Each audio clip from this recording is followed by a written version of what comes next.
After everything that happened, I've been thinking a lot. I still don't think a daughter from a single-parent family like yours is suitable to be my daughter-in-law. Your mother is right. Besides, your father is probably a loser too, right? Tell him to come here so we can talk about breaking off the engagement directly. On the day before the wedding, I was asked by my fiancé's parents to have a talk with them, and my fiancé and I agreed to it.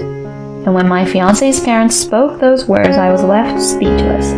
But then, right in front of them, I made a phone call to a certain person. Your business partner wants to see you. My fiancé's parents were shocked due to the person who rushed to answer my call. I'm Brooklyn, a 26-year-old office worker. My mother passed away when I was young due to illness, and my father, who runs a company, raised me as a single father. When I was young, I used to feel lonely without my mother, and I would often take it out on my father. However, I now deeply appreciate and respect him for doing his best to raise me without letting me feel lonely, despite being busy all the time.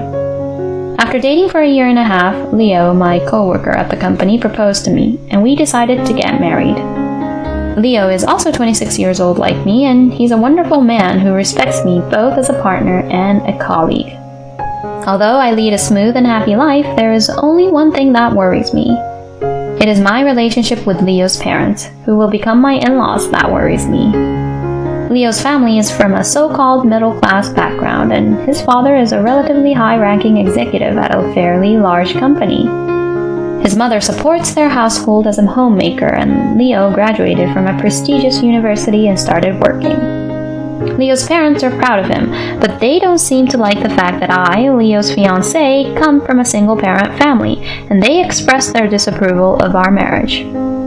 Although Leo managed to convince them, and they eventually approved of our marriage, whenever we meet, they hide their disapproval from Leo. I thought Leo would marry a more wonderful woman. Of all people, a woman who grew up in a single-parent family. My mother-in-law made snide remarks, and I couldn't say anything back. I just felt more and more uncomfortable. When we went to Leo's parents' house to introduce ourselves, his parents also had reservations about our marriage. Isn't there a more suitable woman for you, Leo, out there? Women who grew up under their father's care probably don't have the skills to run a household and support you, don't you think? They said, opposing Leo's marriage to me. Having a single parent or father instead of a mother doesn't matter. Besides, both my parents are together, but they have a strained relationship. It's ridiculous how they only come together in times like this. Anyway, I love Brooklyn, and I truly respect Brooklyn's father. Please don't say such things again. After being rebuked by Leo, she began to snipe at me when he wasn't around. A few days after Leo had processed everything his parents said, his mother-in-law called me alone to their home using the excuse of wanting to improve our relationship. Leo said, "You don't have to respond to their summons, since they probably won't say anything good. I'll handle it." However, I wanted to feel genuinely happy about my marriage, and I thought that improving my relationship with my in-laws would help me do that, so I decided to respond to their summons. Their home is a 2-hour drive from where we live, but just as I arrived, my mother-in-law said to me via telephone, "I'm sorry, I'm not feeling well since this morning, so can we cancel today's plans?" I'm really sorry. I thought that it would have been better if she had let me know in advance, but I understood that it couldn't be helped if she was unwell. So I gave up and replied, "Please take care of yourself," before turning back. A few days later, I heard from my mother-in-law again. "I'm really sorry about the other day. I wanted to talk to you properly, but I was worried because I had a temperature of 98 degrees since the morning." When my mother-in-law mentioned her temperature to me, I couldn't help but think to myself, just because of that? "I see. Are you feeling better?" I asked back. "Thanks to you, I'm feeling fine. And by the way, when are you free next? Don't you usually call us? You didn't even contact us once to ask how I was doing. That's just like someone who grew up in a single-parent household." I was so surprised by my mother-in-law's response to my answer that I was left speechless. Does that even matter now? Besides, even though we traveled for hours on the day you specified, you didn't manage your health properly, and now you're even complaining. I don't think that's how decent people behave." When I responded to my mother-in-law's words like that, she seemed to be taken aback by my retort and was left speechless on the other end of the phone. However, she quickly regained her composure and continued speaking in a stern tone. "I am the mother of your husband-to-be, Brooklyn, remember? What kind of disrespect is that towards such a respectable person? Really, without a mother, you grew up to be such a rude person." Okay then, I'll make sure to tell Leo about this conversation. I was flabbergasted, but I realized it was pointless to continue talking to her, so I unilaterally ended the phone call. Afterwards, my mother-in-law used a chat tool that she had probably registered my number without my consent to send me long messages criticizing me. She even shared all of those messages with Leo. "Your mother seems to be unhappy that I won't be a homemaker even after we get married. She says that as someone who grew up in a single-parent household, I don't know how to support a warm family as a wife and mother." I showed Leo a screenshot of a message from my mother-in-law and explained her words to him. "She seems to have the impression that my family is poor and is worried that I'm marrying you for your family's inheritance."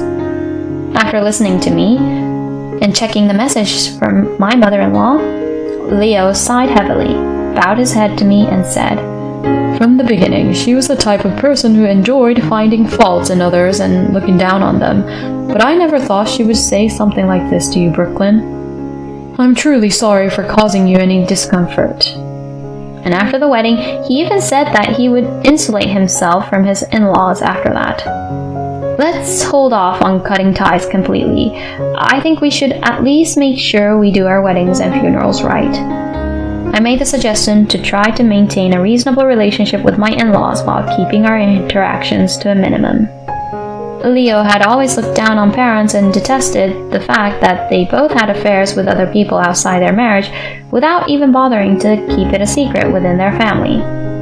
This was the reason why he started to want to cut ties with them, and my attitude towards them only reinforced his decision. Leo wanted a complete breakup from them, so he was not happy with my proposal, but I managed to convince him. Leo reluctantly agreed and made a call to his parents. I heard about the messages you sent Brooklyn, and even before that, about how you called Brooklyn after she had traveled 2 hours to get there only to cancel on her and turn her away.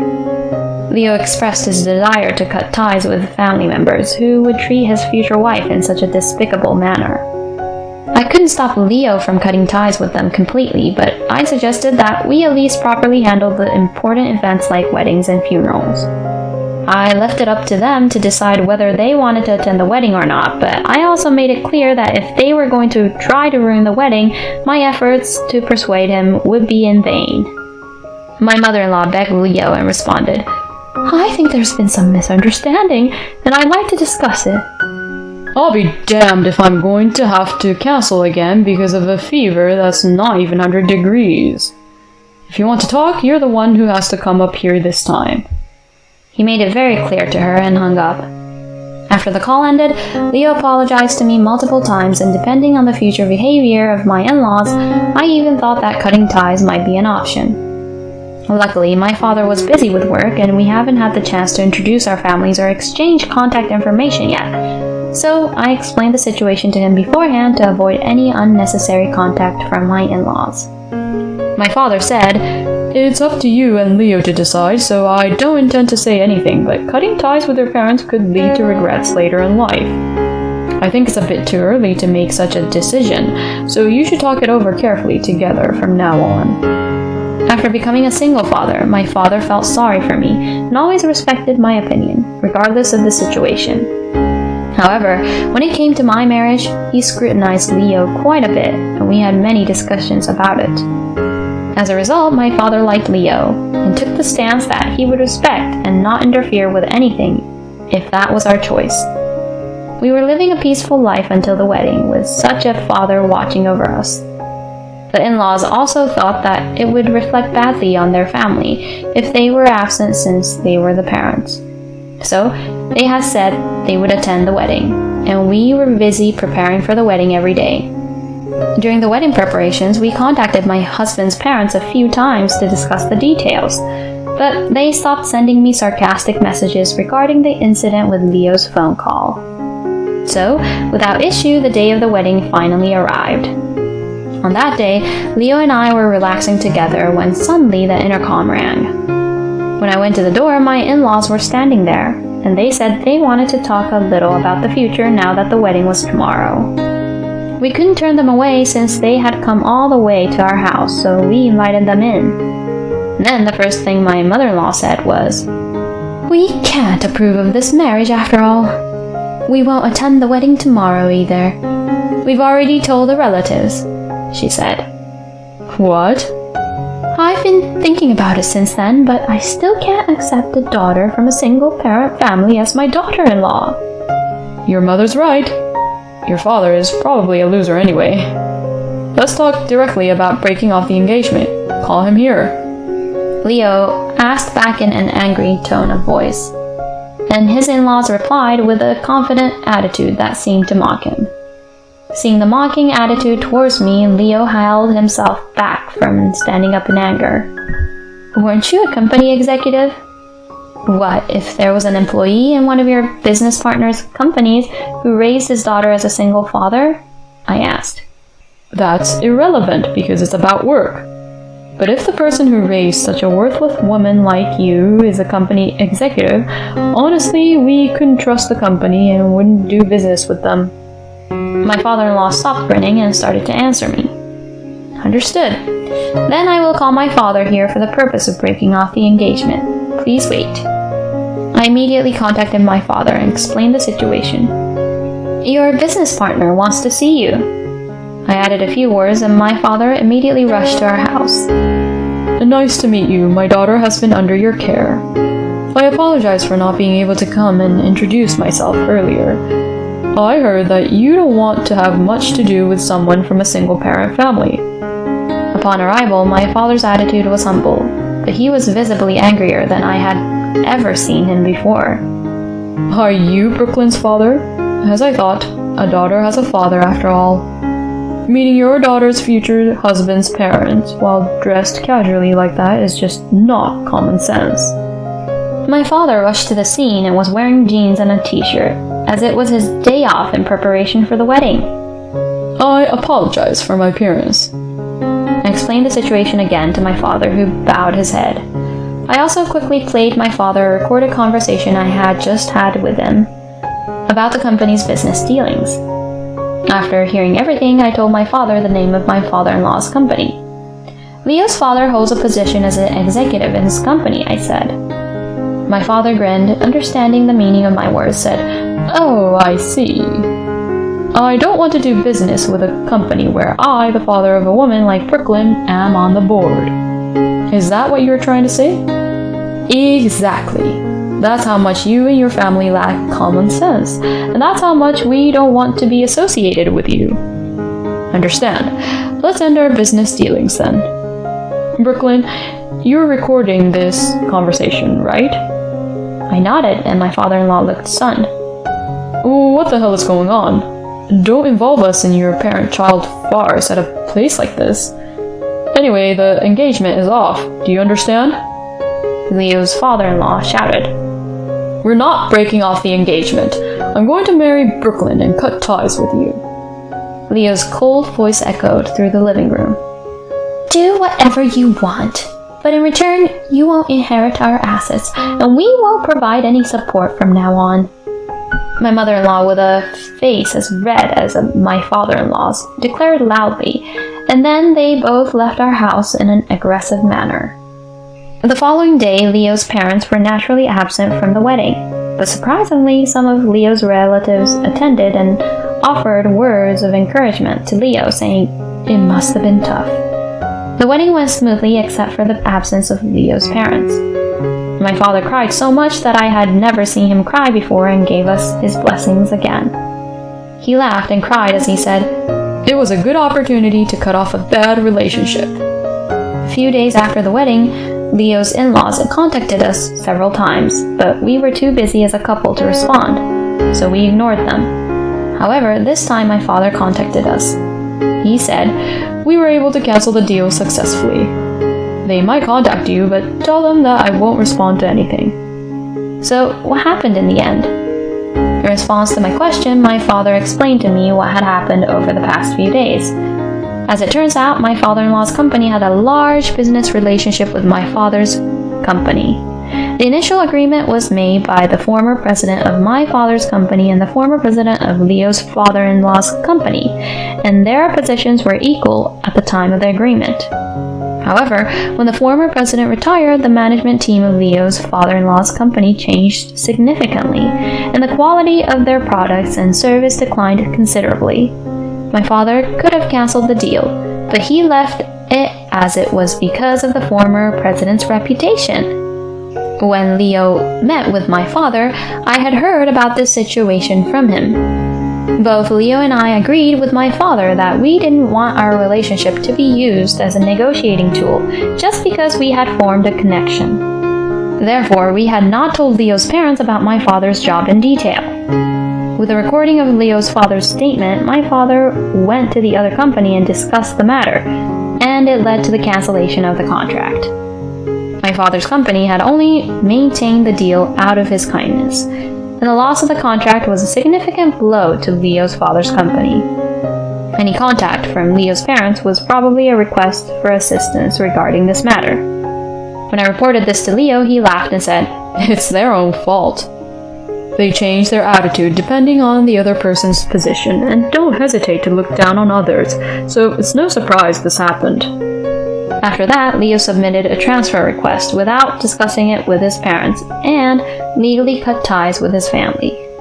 I thought it was a bit extreme, but Leo stated firmly, "I'm fed up with them trying to ruin my wedding for their own self-satisfaction and then expecting help when they're in a bad position." After that, there was no more talk about Leo's parents.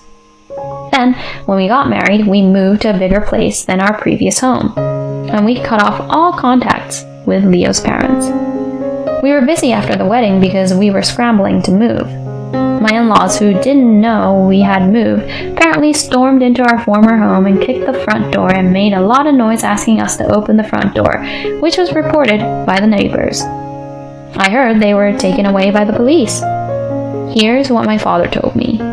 My father-in-law was held responsible for the deal being cancelled after that, and then he tried to make up for it. Apparently, he imposed an unreasonable quota on his subordinates and became furious when they could not achieve it. Several of his subordinates reported this as power harassment to the company, and as a result, he was ordered to transfer to a poorly performing branch in a regional area and received a significant reduction in salary. It seems that they probably won't come back here and have sold their family home, moving with Leo's mother to another region. And my father-in-law's company reported this response to my father and approached him to see if they could somehow do business again. Although the terms were different from last time, they ended up striking a new deal. I heard that Leo was contacted through his brother-in-law with a request for assistance. "I'm already a stranger, so I don't know." The relationship between the in-laws is apparently at its worst because of this, with both sides blaming each other for the company's dealings and Leo's split. Leo's parents, who had relationships outside of their marriage, broke up with their partners due to the move. They abuse each other on a daily basis, and they contact Leo's brother and complain about each other. Upon hearing about this, Leo tilted his head and said, "Why are they still together? They should just get divorced. I understand why my mom is with my dad because she has never worked before, but..." However, now that we have cut ties, it is something that does not concern us anymore, so this conversation was quickly forgotten between us. Now, Leo and I are spending peaceful days together. My father has retired from running a business and enjoys a free and slow life, and sometimes when he goes away or travels, he buys souvenirs for us and shows us how well he's doing. I'm trying my best every day to give back as much as I can to my father, who raised me so well with his own hands and still warmly watches over me. I want to live a happy life with Leo.